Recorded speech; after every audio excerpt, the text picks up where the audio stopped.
Today, we're pulling back the curtain on one of the most powerful and, let's be honest, most secretive organizations in the world, the Central Intelligence Agency. And you know, that's not just some dramatic tagline. The CIA was built from the ground up to operate in the shadows, far away from public eyes, shaping world events in ways we're only now starting to piece together. And its power? It's staggering. We're talking about an agency that runs on a black budget, basically untraceable offshore cash.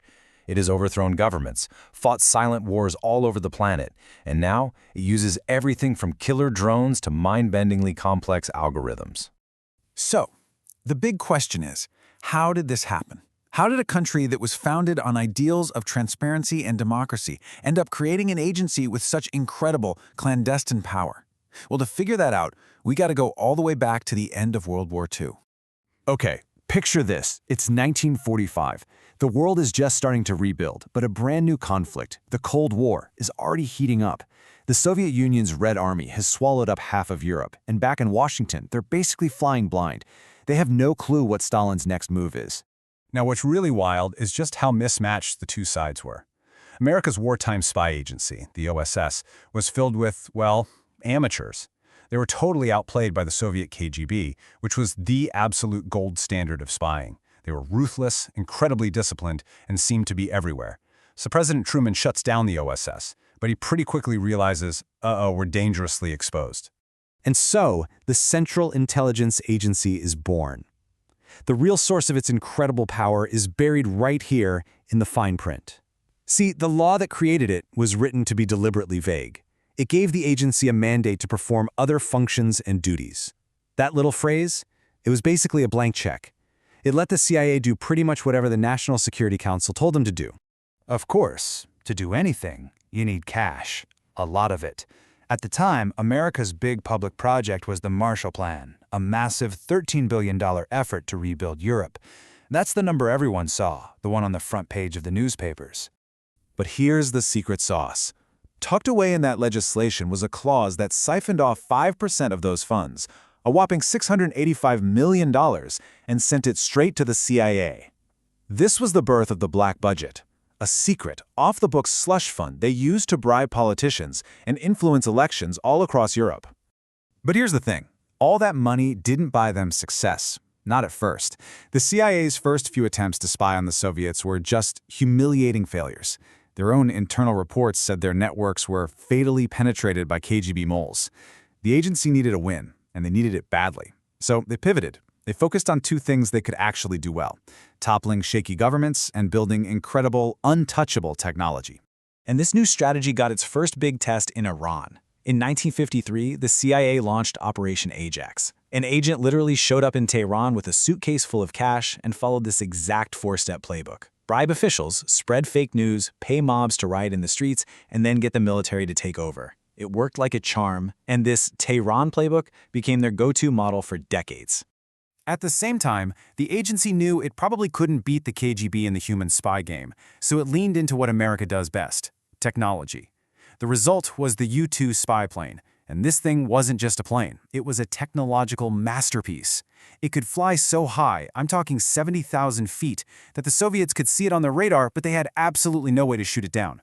For the first time, America had eyes deep inside the Soviet Union. But with all this newfound power, this feeling of invincibility, well, it led to some serious overreach. The agency started to believe it could do absolutely anything, and that kind of confidence, as we're about to see, led to some of its biggest failures and its absolute darkest secrets. The first massive public disaster was the Bay of Pigs invasion in 1961. The CIA's grand plan to overthrow Fidel Castro in Cuba, it was a complete and utter catastrophe. It fell apart in just a few days. The failure was so total, so embarrassing, that it left President Kennedy wondering how he could have been so stupid to have ever trusted the CIA's advice.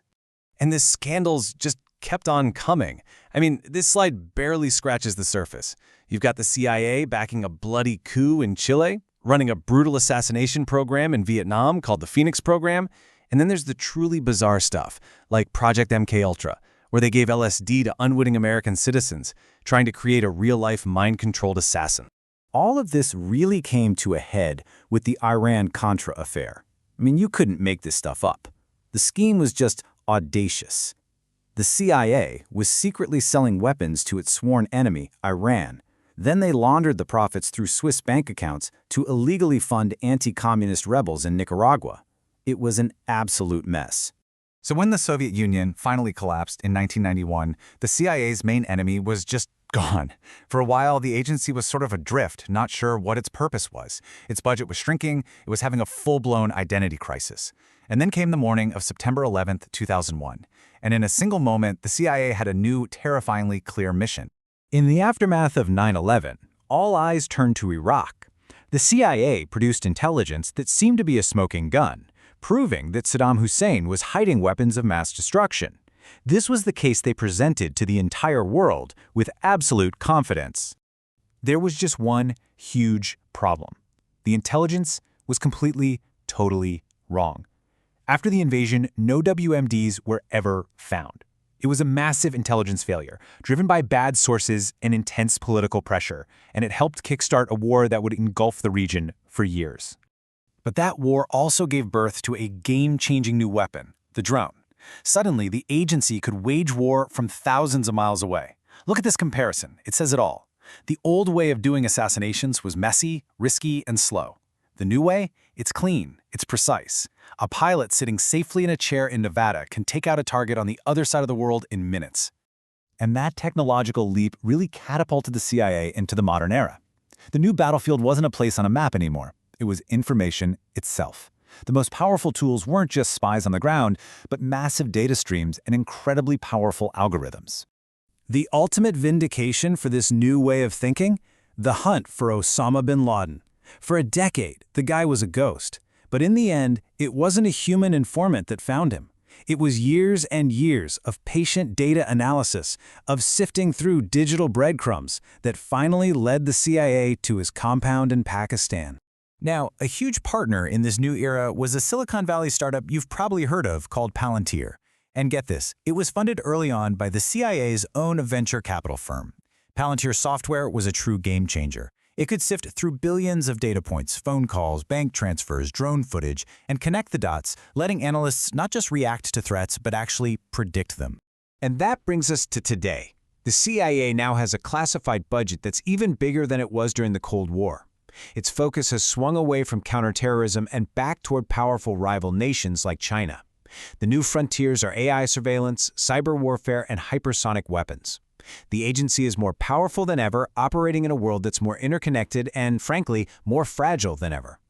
Which leaves us with one last, kind of chilling thought. With the stakes this high, and with everything so interconnected, what happens if this massively powerful agency makes a mistake? In a world this complex, could just one blind spot, one miscalculation, set off a chain reaction that nobody, not even the CIA, can control?